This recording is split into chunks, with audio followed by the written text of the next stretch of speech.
네, 용산서 정보계장이 숨진 채 발견되기 전부터 경찰 수사가 현장 인력 중심으로 흘러가는 것에 대한 일선 경찰들의 비판과 불만이 터져 나왔습니다. 이에 반해서 행안부나 서울시에 대해서는 법리 검토만 하고 있는데 이른바 윗선을 섣불리 건드릴 수 없다고 보는 게 현 특수본의 판단으로 보입니다. 강민경 기자의 보도입니다. 이태원 참사 수사가 시작된 건 지난 1일. 최근 특별수사본부는 경찰청과 서울경찰청, 용산경찰서, 용산소방서 등을 압수수색하고 참고인 조사를 진행했습니다. 수사가 시작된 지 열흘이 지난 상황에서 수사는 일선 경찰과 소방 쪽에 집중돼 있습니다.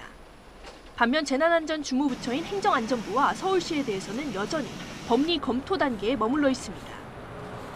이를 두고 경찰 안에서는 특별수사본부가 일선 현장에만 수사를 강하게 밀어붙이고 있다는 볼멘 소리가 나오고 있습니다. 경찰 내부망에는 정치권이 너무 경찰 책임으로만 여론몰이를 한다거나 국가와 행정안전부 그리고 지방자치단체야말로 재난과 국민안전의 책임자라는 비판까지 나옵니다. 한 예로 특수본이 용산경찰서 정보과의 인파우려 보고서 원본 삭제 의혹 수사에 집중하는 걸 들고 있습니다. 성과를 위해 마치 일선 경찰서가 보고서 자체를 은폐한 것처럼 몰아간다는 주장입니다. 한 경감급 경찰은 첩보 수집 절차에 따른 정보보고서 처리 과정까지 문제 삼는 건 참사의 본질과 거리가 멀다고 지적하기도 했습니다. 특수본이 비번인데도 현장에 나온 최성범 용산 소방서장의 늑장 대응을 문제 삼는 거에 대해서도 소방 안에서는 반발이 커지고 있습니다. 이른바 윗선을 향한 수사에 대해 특수본은 고심을 거듭하고 있습니다.